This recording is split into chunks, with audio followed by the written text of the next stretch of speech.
So మీరు చూస్తున్న ఈ వీడియోలో వరంగల్ జిల్లా ఆరపల్లిలోని ఎంజీబీఎస్ మహాత్మా జ్యోతిరావు పూలే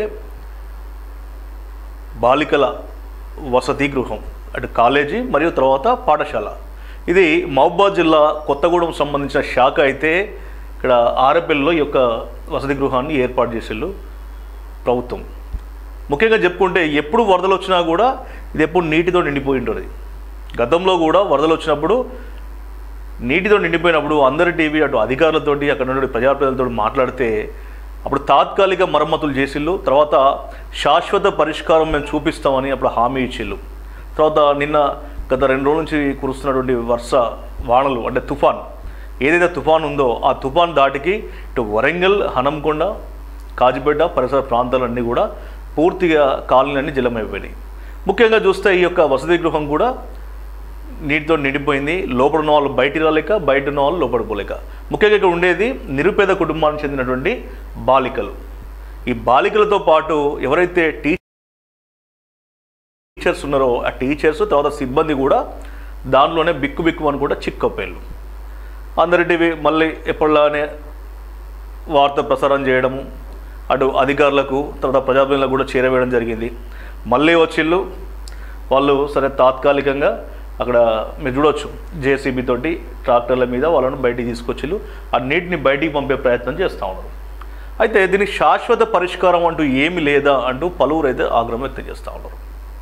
ఎందుకంటే ఎప్పుడు వరదలు వచ్చినా కూడా ఇలాంటివి జరగాల్సిందేనా?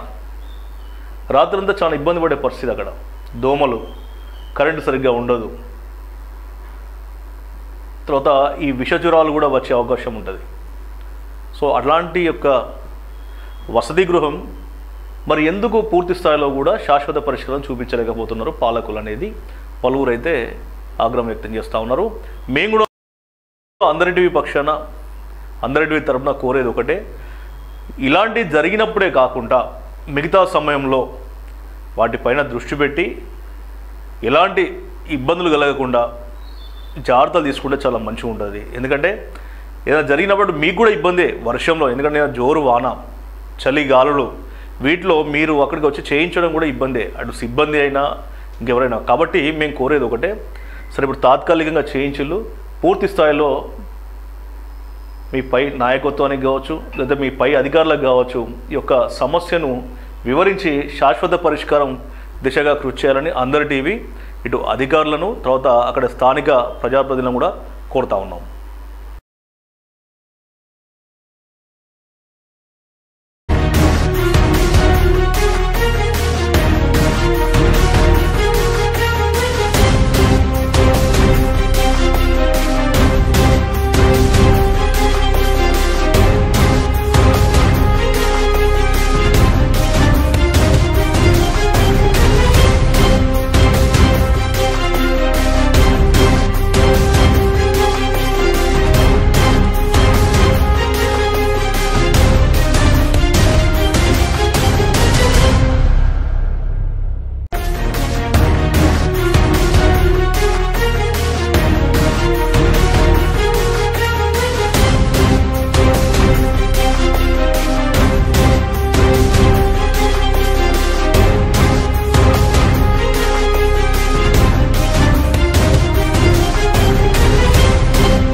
you